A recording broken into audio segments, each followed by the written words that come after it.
2014년 10월 8일 수요일 오후 미국 뉴욕주 올버니 카운티의 교외 지역인 길더랜드 웨스턴 애비뉴 1846번지에 위치한 복층형 번갈로 주택에서 중국계 이민자 1가족 4명이 잔혹하게 살해된 채 발견되었습니다.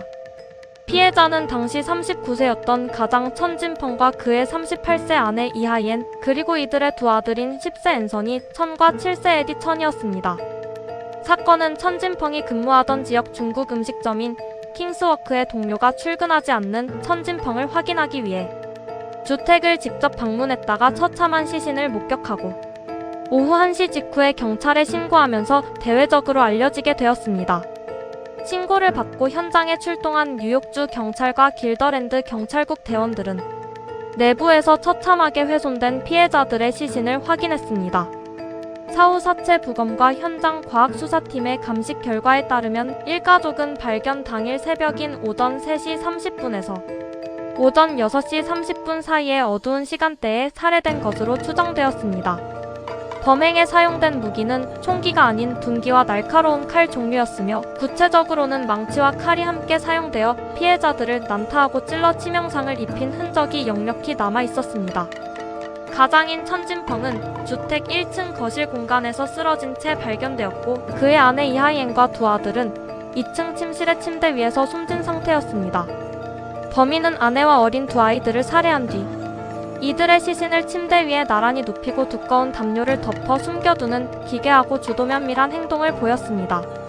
사건이 발생한 길더랜드 지역은 평소 강력 범죄가 거의 발생하지 않는 매우 안전하고 평온한 교외주거 지역이었기 때문에 이와 같은 잔혹한 1가족 연쇄 살인 사건은 지역 사회 전체에 거대한 공포와 충격을 안겼습니다. 뉴욕주 경찰은 사건의 중대성을 인지하고 연방수사국인 FBI와 국토안보부 등 연방수사기관과 긴밀히 공조하여 올버니 카운티 역사상 가장 대규모의 특별합동수사팀을 구성했습니다. 그러나 수사는 초기 단계부터 심각한 난항을 겪기 시작했습니다. 가장 큰 원인은 범행 현장 주변에 목격자가 전혀 없었고 물증을 확보하기가 극도로 어려웠다는 점이었습니다. 사건이 발생한 주택 내부와 외부에는 작동 중인 보안 카메라나 폐쇄회로 TV가 단 한 대도 설치되어 있지 않았습니다. 이웃 주민들의 차량 블랙박스나 주변 상업시설의 CCTV 영상에서도 범행 시간대에 주택을 드나든 인물이나 수상한 차량의 동선을 전혀 포착하지 못했습니다. 또한 기술적인 문제도 수사의 발목을 잡았습니다.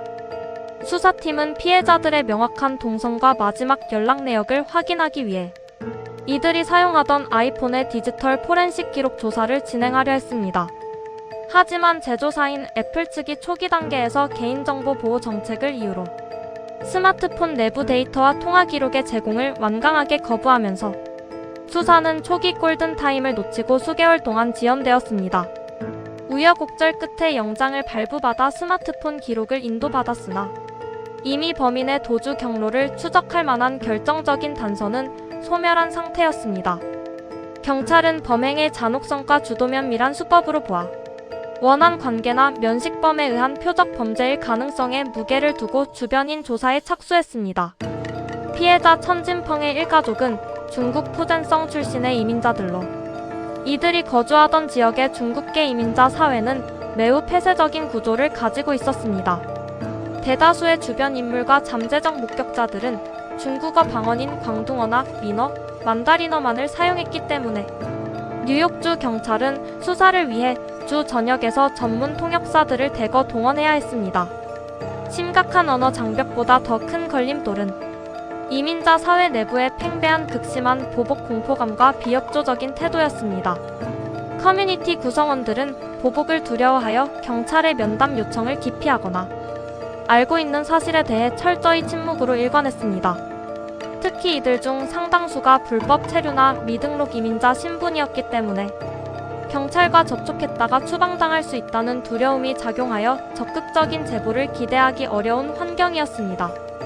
수사가 진행되면서 피해자 천진펑의 이명과 관련된 다양한 의혹과 소문이 언론을 통해 흘러나오기 시작했습니다.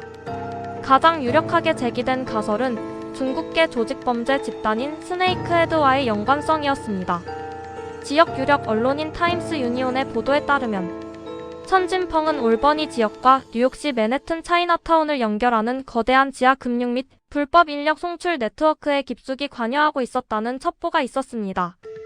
그가 미국의 합법적인 신분증이 없는 미등록 중국계 노동자들을 뉴욕시에서 모집하여 올버니 인근의 중국 음식점이나 마사지 업소 등에 알선하고 그 대가로 막대한 현금을 수수하는 미등록 현금 대부업 및 인력 중개업을 운영했다는 의혹이었습니다. 이 과정에서 미립국 비용을 상환하지 못한 노동자들과의 갈등이나 불법 자금 흐름을 장악하려는 중국계 마피아 조직과의 이권 다툼이 발생했을 가능성이 제기되었습니다. 또 다른 의혹은 불법 도박장 운영에 관한 내용이었습니다. 사건 발생 전 수개월 동안 천진펑의 자택 앞에는 매주 20대에서 30대에 달하는 차량이 무리로 주차되어 있었으며 야간마다 수많은 사람이 집을 드나들었다는 이웃 주민들의 일관된 진술이 확보되었습니다. 뉴욕 차이나타운의 현지 매체들은 사건 당일 밤에도 천진펑의 자택에서 최소 8명 이상의 남녀가 모여 고액의 판돈이 오가는 마작과 텍사스 홀덤 포커 도박판을 벌였다고 보도했습니다. 도박판이 종료되고 참가자들이 모두 돌아간 직후에 범행이 실행되었다는 구체적인 정황도 제시되었습니다. 이러한 의혹들에 대해 천진펑의 친형제를 비롯한 유가족들은 차이나타운에서 공식 기자회견을 열고 고인은 불법 도박이나 인력 알선과 아무런 관련이 없는 평범한 노동자였을 뿐이라며 관련 의혹을 전면 부인했습니다. 경찰 역시 조직범죄나 불법 도박의 가능성을 완전히 배제하지 않고 다각도로 조사를 벌였으나 이를 입증할 만한 명확한 물증이나 회계장부, 금융 기록을 확보하는 데 실패했습니다. 수사팀은 범인의 이동 경로를 파악하기 위해 웨스턴 애비뉴 주변의 고속도로 하이패스 통행 기록과 차량 번호판 인식 데이터를 전수조사하고 주택 인근의 삼림 지역을 수주 동안 샅샅이 수색했으나 범행에 쓰인 망치나 칼 등의 흉기조차 전혀 찾아내지 못했습니다.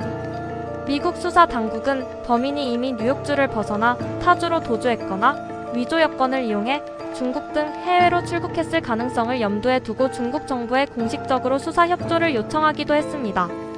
과거 2014년 1월 텍사스주 휴스턴에서 발생한 중국계 일가족 4명 총격 살해 사건 및 2001년 미시시피주에서 발생한 중국계 일가족 3명 피살 사건과의 유사성을 바탕으로 동일범이나 연쇄살인 조직의 소행 여부를 밝히기 위해 FBI 행동과학부의 프로파일러들까지 투입되었습니다.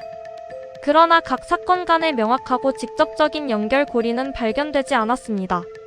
올버니 교회의 작은 마을을 공포에 떨게 했던 이 사건은 수년 동안 수천 명의 조사와 수백 건의 제보 분석에도 불구하고 단 한 명의 용의자도 특정하지 못했습니다. 결국 사건 발생 후 오랜 시간이 흐른 현재까지 단 한 건의 체포나 기소도 이루어지지 않은 채 뉴욕주 역사상 가장 잔혹하고 미스터리한 최악의 일가족 미제 사건으로 남아있습니다. 길더랜드 초등학교에 다니며 식물 클럽 활동을 하던 천진펑의 두 아들인 앤서니와 에디의 비극적인 죽음은 지역 사회에 깊은 상흔을 남겼습니다. 길더랜드 경찰국과 뉴욕주 경찰은 여전히 해당 사건을 종결하지 않고 전담 수사팀을 유지하며 제보를 기다리고 있으나 사건의 진상은 폐쇄적인 이민자 사회의 침묵 속에 철저히 묻혀있는 상황입니다. 수사 당국은 범인을 체포하기 위해 현상금까지 내걸었지만 결정적인 제보는 들어오지 않고 있습니다. 과연 아버지 천진펑은 범죄 조직의 가담자였던 걸까요? 아니면 무고한 피해자였던 걸까요? 여러분의 생각을 댓글로 남겨주세요. 오늘 영상이 흥미로우셨다면 구독과 좋아요 부탁드립니다. 감사합니다.